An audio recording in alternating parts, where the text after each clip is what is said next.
Welcome back to എജുവാല 2.0. +1 economics exam ആണ് 16ന്. അപ്പോൾ +1 എക്കണോമിക്സ് സ്റ്റുഡൻസിന് A+ വേണം എന്നുള്ളവർ, അതുപോലെ ഫുൾ മാർക്ക് വേണം എന്നുള്ളവർ, നല്ല A ഗ്രേഡ് വേണം അല്ലെങ്കിൽ ഡബിൾ പാസ് വേണം എന്നാഗ്രഹിക്കുന്ന എല്ലാ സ്റ്റുഡൻസിനും വേണ്ടിയിട്ടുള്ള വീഡിയോ ആണിത്. ചാപ്റ്റർ വൈസ് ടോപ്പിക്സ് ആണ്, ഇമ്പോർട്ടൻറ്റ് ടോപ്പിക്സുകൾ മാത്രമേ എടുത്തിട്ടുള്ളൂ. നമുക്ക് പ്രീവിയസ് ഇയർ ക്വസ്റ്റ്യൻ പേപ്പറിലെല്ലാം ചോദിക്കുന്ന ക്വസ്റ്റ്യൻസ് ആണ് ഇതിൽ പറയുന്നത്. 80 മാർക്കിൽ നിങ്ങൾക്ക് എക്സാമിന് ഇടുന്ന ക്വസ്റ്റ്യൻസുകളാണ് പറയുന്നത്. അപ്പോൾ നമുക്ക് വീഡിയോയിലേക്ക് കടക്കാം. ആദ്യമായിട്ട് നമ്മൾ നോക്കാനായിട്ട് പോകുന്നത് ഇക്കണോമിക്സിലാണ്. പാർട്ട് 1 സെക്ഷനാണ്. ഇക്കണോമിക്സിലെ പാർട്ട് തിയറി ക്വസ്റ്റ്യൻസിലെ ഫസ്റ്റ് ചാപ്റ്റർ. അതിൽ ഫസ്റ്റ് ചാപ്റ്റർ സ്കിപ്പിംഗ് ആണ്. രണ്ടാമത്തെ ചാപ്റ്റർ ആണത് ഇന്ത്യൻ ഇക്കോണമി ഓൺ 1950 ആൻഡ് 1990 എന്ന് പറഞ്ഞ പാഠത്തിലത്തെ ടോപ്പിക്സുകളാണ് നിങ്ങൾ പഠിക്കാനുള്ളത്. ഇതിൽ അത്യാവശ്യം വെയിറ്റേജ് ഉള്ള ചാപ്റ്റേഴ്സ് ആണ് എല്ലാം കേട്ടോ.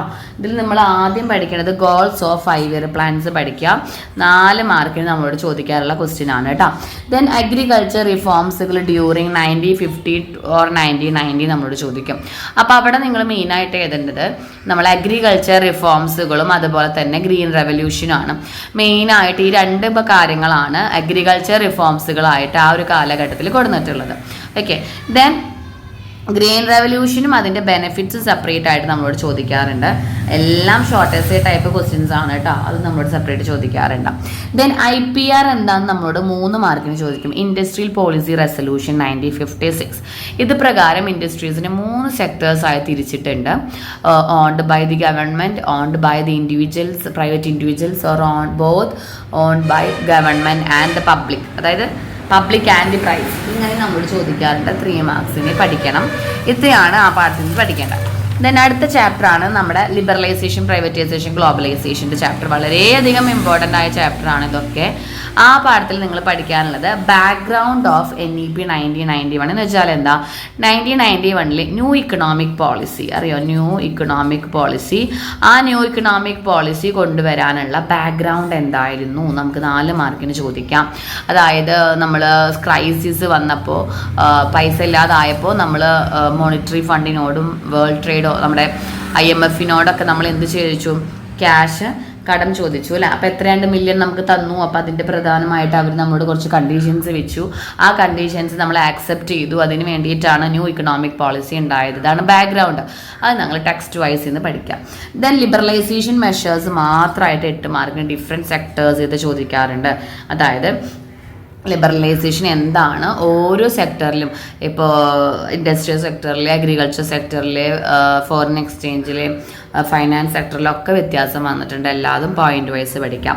ദെൻ ഇത് 3 നമ്മൾ എന്തായിരുന്നു ബാക്ക്ഗ്രൗണ്ട്, ന്യൂ ഇക്കണോമിക് പോളിസി എങ്ങനെയായിരുന്നു നമ്മളോട് ചോദിക്കാം 8 മാർക്കിന്. അപ്പം ലിബറലൈസേഷൻ, പ്രൈവറ്റൈസേഷനും ഗ്ലോബലൈസേഷനും നമ്മൾ എഴുതണം. 3 എഴുതിയാലാണ് 8 മാർക്ക് കിട്ടുക.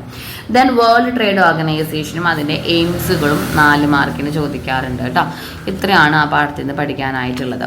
ദെൻ പിന്നീട് നെക്സ്റ്റ് ചാപ്റ്റർ ആണ് പോവർട്ടി. 4ാമത്തെ ചാപ്റ്റർ ആണ്. ഇവിടെ പോവർട്ടി എന്താണ്, പോവർട്ടി ലൈൻ എന്താണ് 2 മാർക്ക് 3 മാർക്കിന് ചോദിക്കും.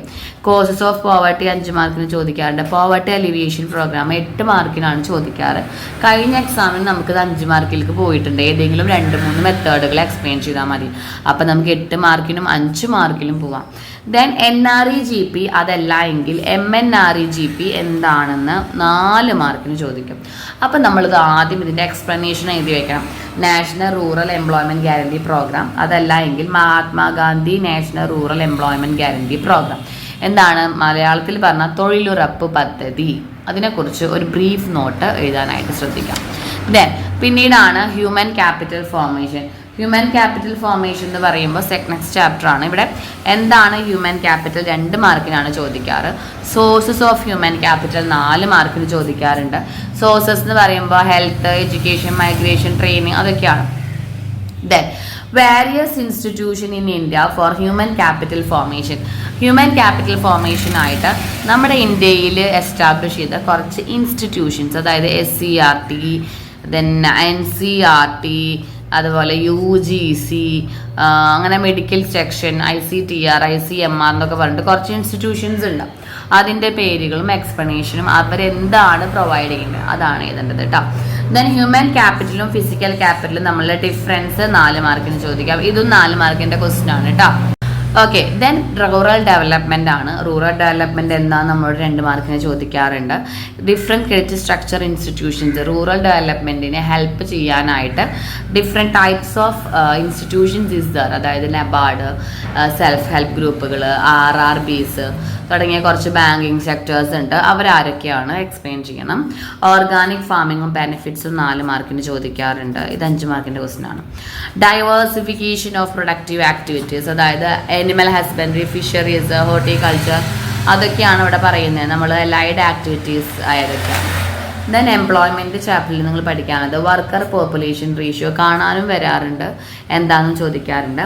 സെക്ടേഴ്സ് ഓഫ് ഇക്കണോമിക് ആക്ടിവിറ്റി, അതായത് primary sector, secondary sector, tertiary sector, അത് നമുക്ക് അറിയും വേണം. അത് നമുക്ക് കാറ്റഗറൈസ് ചെയ്യാനായിട്ട് അറിയാം. കുറച്ച് അലൈഡ് ആക്ടിവിറ്റീസ്, എക്കണോമിക് ആക്ടിവിറ്റീസ് തരും. ഇത് നമ്മളോട് പ്രൈമറി, സെക്കൻഡറി, ടെർഷ്യറി ആക്കാൻ പറഞ്ഞാൽ സിമ്പിൾ അല്ലേ. ദെൻ എന്താണ് അൺഎംപ്ലോയ്മെന്റ് എന്ന് പറഞ്ഞ സിറ്റുവേഷൻ, അതിൻ്റെ ടൈപ്സുകൾ പഠിക്കണം. ഓർഗനൈസ്ഡ് സെക്ടറും അൺഓർഗനൈസ്ഡ് സെക്ടറും തമ്മിലുള്ള ഡിഫറൻസ് പഠിക്കണം.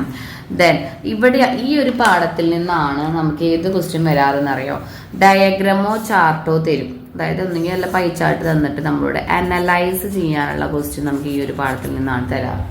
Analyse of chart or any ഏതെങ്കിലും ഡയഗ്രമോ ചാർട്ടോ ടേബിളോ എന്ത് വേണമെങ്കിലും നമുക്ക് തരാം. ടേബിൾ തരാം. എന്നിട്ട് നമ്മളോട് അതിനെ അനലൈസ് ചെയ്യാനായിട്ട് പറയും. അനലൈസ് ക്വസ്റ്റ്യൻ ഇവിടുന്നാണ് 5 മാർക്കിനാണ് വരാറ്. കളയരുത്, കാരണം ഈ അനലൈസ് വളരെ എളുപ്പമാണ്. എന്താണ് ഇത്ര പെർസെൻറ്റേജ് കൂടുതലായി, മറ്റേത് ഇത്ര പെർസെൻറ്റേജ് ആയി എന്നൊക്കെ പറഞ്ഞിട്ട് വേണം എഴുതാനായിട്ടോ. ദെൻ നെക്സ്റ്റ് ചാപ്റ്റർ ആണ് എൻവയോൺമെൻറ്റ് ചാപ്റ്റർ. വളരെയധികം എസ്സേ ക്വസ്റ്റ്യൻ വരുന്ന ചാപ്റ്ററാണ്. എന്താണ് എൻവയോൺമെൻറ്റ്, അതിൻ്റെ ഫങ്ഷൻസ്, രണ്ടും കൂടി 4 മാർക്കിനാണ് ചോദിക്കാറ്. ഗ്ലോബൽ വാർമിങ്ങും അതിൻ്റെ കോൺസിക്വൻസസും 4 മാർക്കിന്. ഓസോൺ ഡിപ്ലഷൻ എന്താണ്, ഇതൊക്കെ ചോദിക്കാറുണ്ട് കേട്ടോ. Then strategies of sustainable development, use of non conventional energy, wind power use ചെയ്യുക, സോളാർ എനർജി യൂസ് ചെയ്യാം, അതേപോലെ തന്നെ bio composting, bio pest control, അങ്ങനെയുള്ള sustainable development strategies. Then pollution control, types of pollution നിങ്ങൾക്ക് ഉണ്ടാക്കി എഴുതാവുന്നതേ ഉള്ളൂ. ദെൻ നെക്സ്റ്റ് ചാപ്റ്റർ ആണ് ഇന്ത്യ, ചൈന, പാകിസ്ഥാൻ അനലൈസിസ്. അവിടെ നമ്മൾ ചൈനയുടെ ഡെവലപ്മെൻറ്റ് സ്ട്രാറ്റജീസ് സെപ്പറേറ്റ് ചോദിക്കാറുണ്ട്. സിമിലാരിറ്റീസ്, ഇന്ത്യ, ചൈന, പാകിസ്ഥാൻ തമ്മിലുള്ള സിമിലാരിറ്റീസ്, ഇവരുടെ ചില ഇയേഴ്സുകൾ, ഏത് വർഷമാണ് ഇന്ത്യക്ക് ഇൻഡിപെൻഡൻ്റ് ആയത്, ചൈനയ്ക്ക് എപ്പോഴാണ്, പാകിസ്ഥാൻ എപ്പോഴാണ്, അതേപോലെ ഗ്രേറ്റ് ലീപ്പ് ഫോർവേഡ് എന്താണത്, ചൈനയുടെ ഒരു സ്ട്രാറ്റജി മെഷർ ആയിരുന്നു, അതിനെക്കുറിച്ച്. Demographic conditions of or demographic indicators of these 3 nations, 3 നേഷൻസിൻ്റെയും ഡെമോഗ്രാഫിക് ഇൻഡിക്കേറ്റേഴ്സ്, അതെല്ലാ ക്വസ്റ്റ്യൻ പേപ്പറിലും വരാറുള്ളതാണ്, പഠിക്കണം. ഇത്രയാണ് നമ്മളെ പാർട്ട് 1 സെക്ഷൻ. ഇനി പാർട്ട് 2 സെക്ഷൻ സ്റ്റാറ്റിസ്റ്റിക് പോർഷനിലേക്ക് കടക്കാണ്. ഇവിടെ ഫസ്റ്റ് ചാപ്റ്റർ ഇൻട്രൊഡക്ഷൻ ടു സ്റ്റാറ്റിസ്റ്റിക്സിൽ എന്താണ് സ്റ്റാറ്റിസ്റ്റിക്സും അതിൻ്റെ ഇമ്പോർട്ടൻസും മാത്രം പഠിച്ചാൽ മതി. 2 മാർക്കിനും ഇമ്പോർട്ടൻസ് 4 മാർക്കിനും ചോദിക്കും. കളക്ഷൻ ഓഫ് ഡാറ്റയിലെ primary and secondary data difference ചെയ്യാൻ വരും 4 മാർക്കിന്. മെത്തേഡ്സ് ഓഫ് പ്രൈമറി കളക്ഷൻ 3 മാർക്കിന് വരും. Sampling മെത്തേഡ്സുകൾ 2 mark. എറേഴ്സും ക്വസ്റ്റിനെയറിൻ്റെ ഫീച്ചേഴ്സും നമുക്ക് 4 മാർക്കിന് ചോദിക്കും. പൈലറ്റ് സർവേ എന്താണെന്ന് 2 മാർക്കിന് ചോദിക്കും. വളരെയധികം ഇമ്പോർട്ടൻ്റ് ആണ് ഇതൊക്കെ കേട്ടോ. ദെൻ ഓർഗനൈസേഷൻ ഓഫ് ഡാറ്റയിൽ types of classification of data 4 മാർക്കിന് ചോദിക്കാറുണ്ട്. അതായത് ക്രോണോളജിക്കൽ, അതുപോലെ തന്നെ സ്പേഷ്യൽ എന്നൊക്കെ പറഞ്ഞിട്ടുള്ള classification, 4 type of classification. Then ക്വാളിറ്റേറ്റീവും ക്വാണ്ടിറ്റേറ്റീവും തന്നെ നമ്മളോട് കാറ്റഗറൈസ് ചെയ്യാൻ പറയും. രണ്ടും എന്താണെന്ന് ചോദിക്കും 2 മാർക്കിന്. എക്സ്ക്ലൂസീവും ഇൻക്ലൂസീവും നമുക്ക് 2 മാർക്കിന് ചോദിക്കും. ഫ്രീക്വൻസി ഡിസ്ട്രിബ്യൂഷൻ ടേബിൾ തയ്യാറാക്കാൻ 3 മാർക്കിനും 4 മാർക്കിനും ചോദിക്കും. വളരെയധികം എളുപ്പമാണ്, പക്ഷെ കളയാനും പാടില്ല, മാർക്ക് ശ്രദ്ധിക്കണം. ദെൻ പ്രസൻറ്റേഷൻ ഓഫ് ഡാറ്റയിൽ ടൈപ്സ് ഓഫ് പ്രസൻറ്റേഷൻ 3 മാർക്കിന്. പാർട്സ് ഓഫ് എ ടേബിൾ, അത് നമുക്ക് 4 മാർക്കിന് ചോദിക്കാം. അതല്ല എങ്കിൽ ഫിൽ ദ ബ്ലാങ്ക്സ് തരാം, പിക്ചർ തന്നിട്ട് അതിൽ ഫില്ല് ചെയ്യാൻ വരാം. കൈൻഡ്സ് ഓഫ് ഡയഗ്രാം 3 മാർക്കിന് ചോദിക്കാം.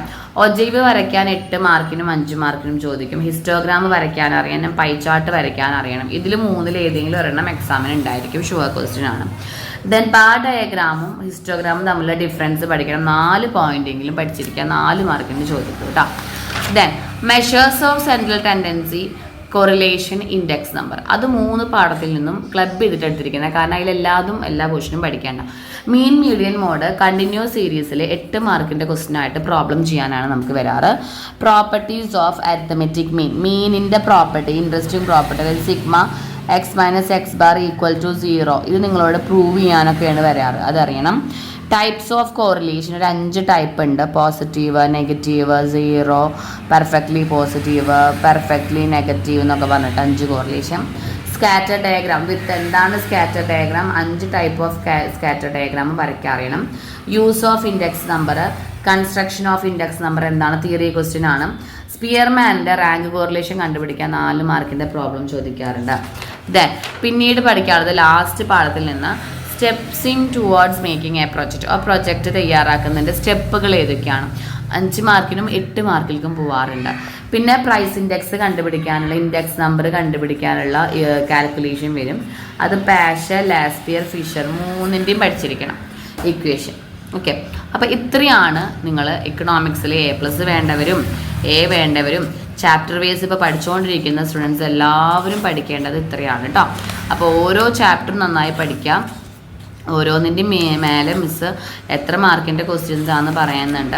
അപ്പോൾ ആ മാർക്കൊക്കെ നിങ്ങൾക്ക് എക്വയർ ചെയ്യാനായിട്ട് സാധിക്കണം. സോ എവ്രി വൺ നല്ല രീതിയിൽ പഠിക്കുക. 16-ാം തീയതിയാണ് എക്സാം എന്ന് വെച്ചിട്ട് മാക്സിമം ടൈം കളയാതെ കുറച്ചെങ്കിലും പഠിക്കാനായിട്ട് ശ്രദ്ധിക്കുക. ഓക്കെ ഡിയർ സ്റ്റുഡൻറ്റ്, അപ്പോൾ വീഡിയോ ഹെൽപ്ഫുൾ ആയെന്ന് വിചാരിക്കുന്നു. വീഡിയോ ഹെൽപ്ഫുൾ ആയെങ്കിൽ ലൈക്ക് ചെയ്യുക, ഷെയർ ചെയ്യുക, സബ്സ്ക്രൈബ് ചെയ്യുക, മാക്സിമം സപ്പോർട്ട് ചെയ്യുക. Okay, thank you.